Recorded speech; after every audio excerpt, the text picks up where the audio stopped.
Considérons le côté pratique des choses. Qu'est-ce qui fait de moi un membre du corps de Christ? Si le Seigneur me donne une révélation concernant le corps, quel effet cela produira en moi? Est-ce que c'est parce que j'ai simplement vu quelque chose que je n'avais jamais vu auparavant, que j'ai eu connaissance plus grande de la vérité? Ou bien cette révélation sera-t-elle révolutionnaire? Cette révélation sera-t-elle reçue par moi comme une simple doctrine, un enseignement? Ou deviendra-t-elle quelque chose de subjectif en moi, en produisant un réel changement?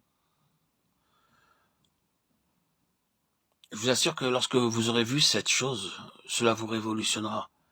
Quelque chose se réalisera. Qu'est-ce qui fait de moi un membre du corps du Christ? Ce n'est pas quelque chose que je peux faire. Ce n'est pas une chose que je peux expérimenter. La seule chose qui fasse de moi un membre du corps de Christ, c'est Christ en moi. C'est ce qui m'en confère le titre et qui fait de moi un membre du corps. Si cela ne nous fait rien de considérer des illustrations matérielles, remémorons-nous encore ce pain. Ce pain n'est pas issu de vous-même. Il ne vous ressemble pas du tout. Il en est de même d'un homme qui serait membre du corps de Christ. C'est une image. C'est comme si ce morceau de pain qui est en vous faisait de vous un membre du corps.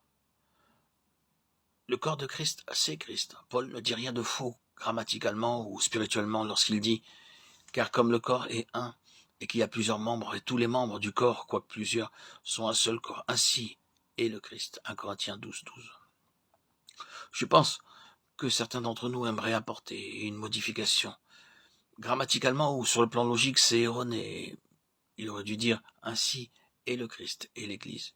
Il dit seulement « membre, corps, ainsi est le Christ ». Ainsi, donc la tête, c'est le Christ, et le corps, c'est le Christ. Les deux sont le Christ, la tête et le corps. Ainsi donc, le corps, c'est Christ.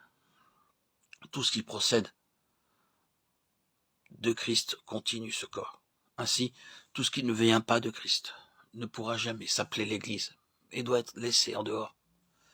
La question ne consiste pas à faire plus, mais c'est d'être moins. C'est en cela que réside toute la difficulté. La question, ce n'est pas ce que je dois être ou expérimenter pour faire de moi un membre. Non, vous êtes un membre, mais parce que vous en êtes un, alors beaucoup de choses doivent être délaissées. Si vous voyez la constitution spirituelle de ce corps, la divinité de ce corps, vous réaliserez que rien de vous ne peut le constituer. Il n'y a dans le corps que ce qui vient de Christ. C'est alors que la croix nous est présentée.